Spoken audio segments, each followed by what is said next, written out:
یہ حضرت صدیق اکبر رضی اللہ تعالیٰ عنہ سے مروی ایک حدیث ہے کہ حضور اقدس نبی کریم صلی اللہ علیہ وسلم نے ارشاد فرمایا کہ ما اصر من استغفر وان عاد فی اليوم 70 مرہ، کہ جو شخص استغفار کرتا رہے، اللہ تعالیٰ سے اپنے گناہوں کی معافی مانگتا رہے، وہ چاہے دن میں 70 مرتبہ اس نے گناہ کیا ہو، لیکن وہ ان لوگوں میں شمار نہیں ہوگا جن کو گناہ پر اصرار کرنے والا کہا جائے۔ تفصیل اس کی یہ ہے کہ ایک جگہ قرآن کریم میں اللہ جل جلالہ نے ارشاد فرمایا ہے اپنے نیک بندوں کا ذکر کرتے ہوئے، اپنے ان بندوں کا جو اللہ تبارک و تعالیٰ کے ہاں مقبول ہیں، ان کا ذکر کرتے ہوئے فرمایا والذین اذا فعلوا فاحشۃ او ظلموا انفسهم ذکروا اللہ فاستغفروا لذنوبهم ولم يصروا على ما فعلوا وهم يعلمون، کہ یہ وہ لوگ ہیں کہ اگر کبھی ان سے کوئی بے حیائی کا کام ہو جائے یا یہ اپنی جانوں پر کوئی ظلم کر بیٹھیں، یعنی کسی گناہ کا ارتکاب کر بیٹھیں، تو جب اللہ کو یاد کرتے ہیں تو اللہ کو یاد کر کے یہ اللہ تبارک و تعالی سے اپنے گناہوں کی معافی مانگتے ہیں، اور جو کچھ انہوں نے کیا یعنی جو گناہ ان سے سرزد ہوا اس پر اصرار نہیں کرتے، جان بوجھ کر اس گناہ کے اوپر اصرار نہیں کرتے، بلکہ اللہ تبارک و تعالی سے معافی مانگتے ہیں۔ تو اس آیت کریمہ میں اللہ تبارک و تعالی نے بندے کی توبہ قبول ہونے کے لیے گویا یہ ایک شرط کے طور پر بات ذکر فرمائی کہ گناہ کرنے کے بعد اس گناہ پر اصرار نہ ہو۔ اگر گناہ پر اصرار ہو تو پھر توبہ کارآمد نہیں، لیکن اگر گناہ پر اصرار نہیں ہے تو پھر اللہ تعالیٰ سے جب توبہ مانگیں گے تو اللہ تبارک و تعالیٰ قبول فرمائیں گے، گناہوں کو معاف فرما دیں گے۔ یہ تو آیت کریمہ کا ترجمہ ہے۔ اسی آیت کے حوالے سے اس حدیث میں رسول اللہ صلی اللہ علیہ وسلم نے یہ ارشاد فرمایا کہ جو شخص استغفار کرتا رہے مسلسل وہ اصرار کرنے والوں میں شمار نہیں ہوگا، چاہے دن میں 70 مرتبہ گناہ کیا ہو، لیکن وہ اصرار کرنے والوں میں شمار نہیں ہوگا، کیونکہ استغفار کر رہا ہے، اپنے اس فعل پر نادم ہے اور اللہ تبارک و تعالی سے مغفرت طلب کر رہا ہے، تو اس کو اصرار کرنے والوں میں شمار نہیں کیا جائے گا، پھر بھی اللہ تبارک و تعالی اس کی توبہ قبول فرما لے گا۔ یہ توبہ اور استغفار اللہ تبارک و تعالی نے ایک ایسا نسخہ تریاق عطا فرمایا ہے ہم سب اللہ کے بندوں کو کہ اس کی موجودگی میں شیطان کا کوئی وار کارآمد نہیں رہتا۔ ہمارے حضرت والا قدس اللہ تعالیٰ سے رہو فرمایا کرتے تھے کہ جب اللہ تبارک و تعالیٰ نے انسان کو پیدا کیا تو انسان سے بھی پہلے شیطان کو پیدا کر دیا تھا۔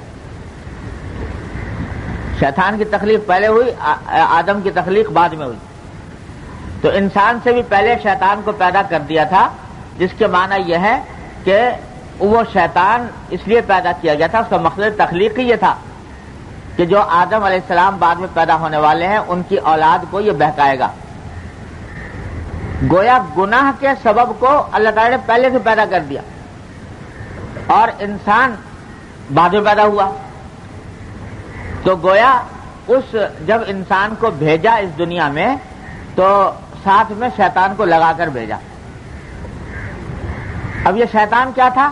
یہ ایک زہر جو ہلاک کرنے والا انسان کو.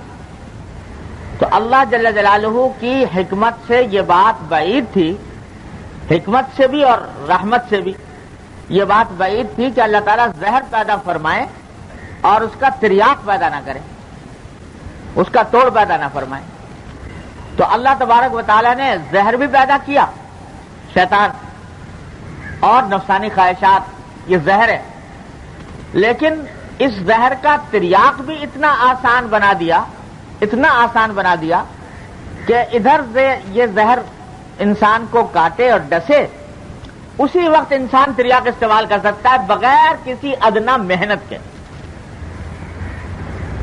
گناہ ہوا اور گناہ کے فوراً بعد طبیعت میں ندامت ہوئی، اور ندامت کے بعد اس نے کہہ دیا استغفر اللہ ربی من کل ذنب واتوب الیہ.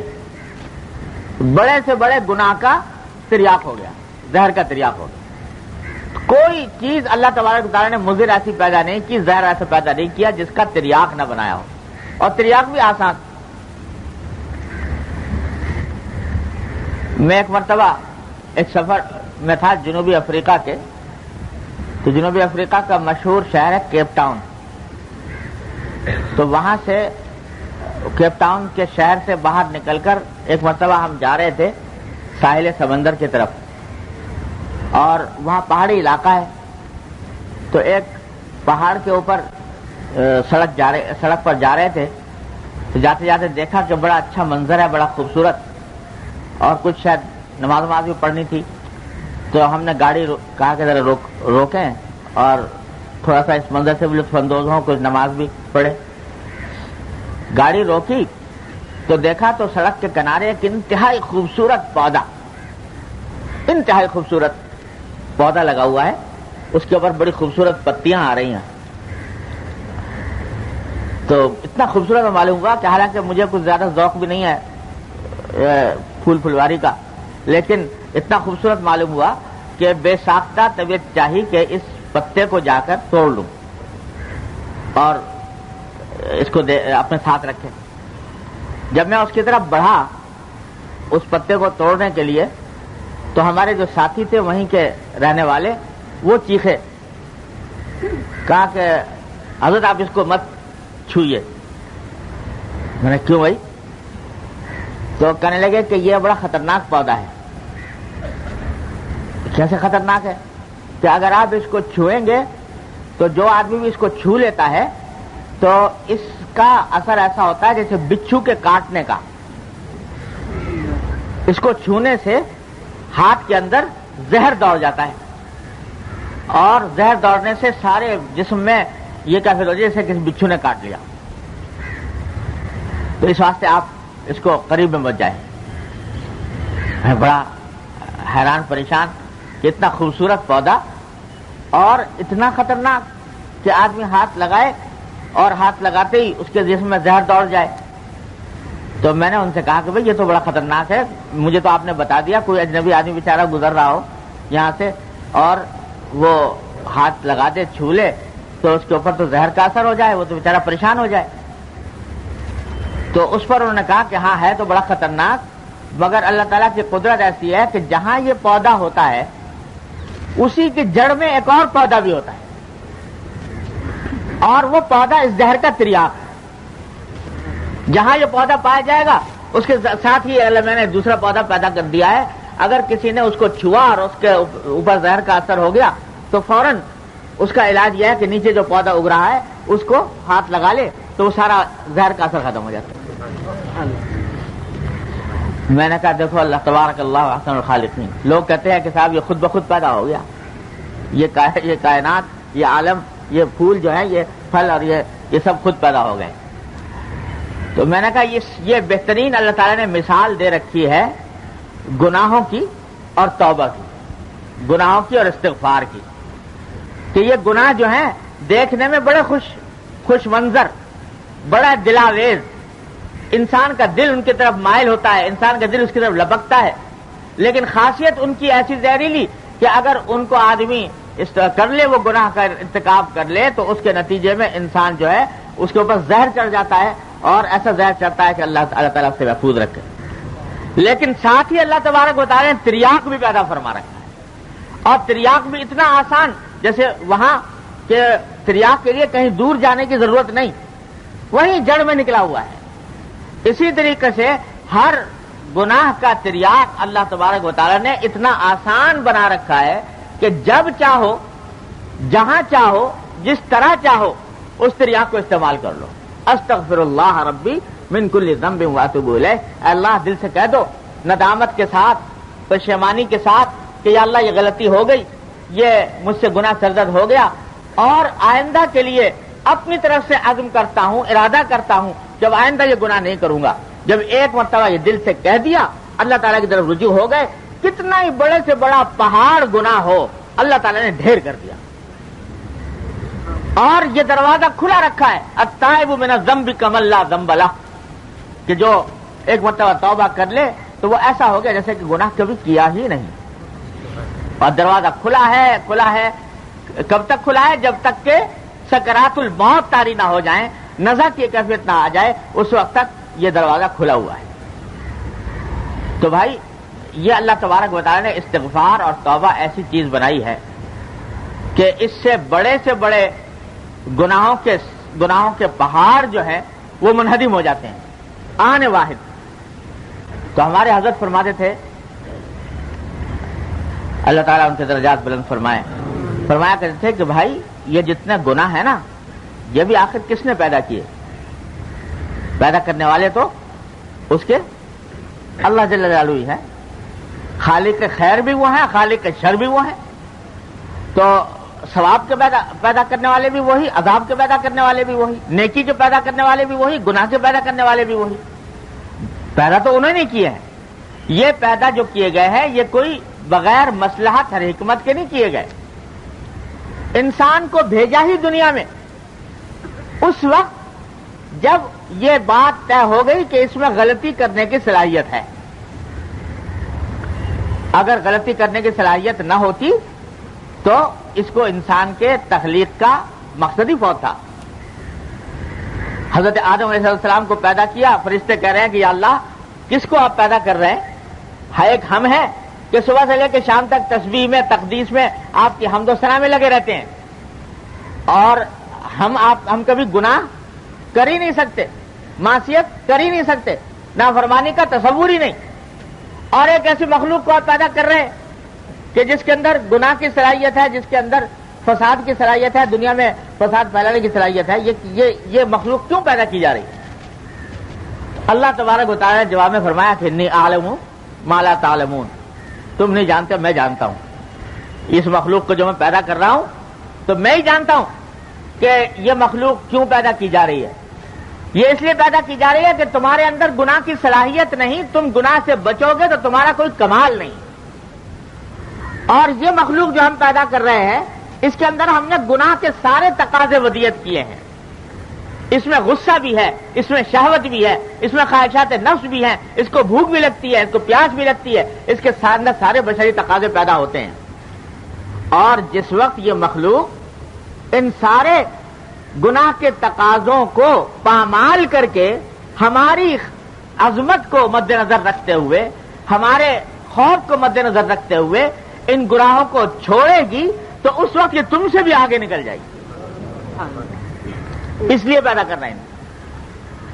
تو آدم علیہ السلام کو پیدا کرنے کے بعد ہمارے حضرت فرماتے تھے کہ اللہ میں نے فوراً دنیا میں نہیں بھیج دیا، بلکہ پہلے جنت میں رکھا اور صرف ایک حکم کا پابند کیا، اور کوئی حکم نہیں، نہ نماز کا، نہ روزے کا، نہ زکوٰۃ کا، نہ حج کا، نہ تسبیح کا، نہ تقدیس کا، نہ کچھ۔ ایک حکم کیا کہ اس درخت کے پاس مت جانا، لا تقربوا هذه الشجرة، بس ایک حکم دیا۔ تو کیا ہوا؟ آزمانا یہ تھا کہ آیا یہ ہو گئی اس میں صلاحیت پیدا دنیا میں جانے کی کہ نہیں۔ جب وہ درخت کھا لیا اور درخت کھا کے غلطی ہو گئی، اور غلطی ہونے کے بعد پشیمانی ہوئی